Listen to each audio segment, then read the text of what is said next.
At least 3 people were killed in anti-Taliban protests in the Afghan city of Jalalabad on Wednesday. Witnesses said Taliban fighters opened fire during the protests against the militant group, and that more than a dozen people were injured in the shooting.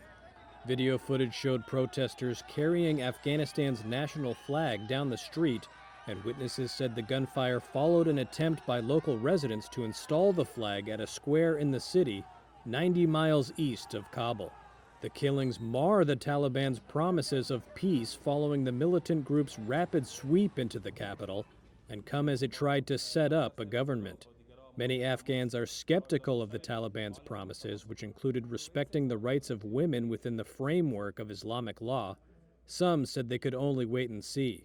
But in a recent interview, a senior Taliban leader told Reuters that Afghanistan would not be a democracy.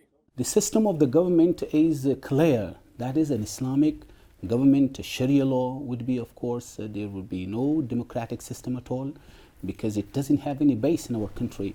Meanwhile, thousands of Afghans, many of whom helped U.S.-led foreign forces over 2 decades, are desperate to leave the country.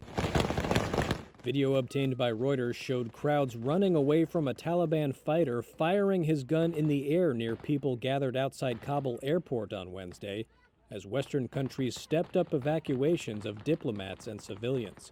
One Western official told Reuters on Wednesday that about 5,000 diplomats, security staff, aid workers, and Afghan civilians have been evacuated from Kabul in the last 24 hours.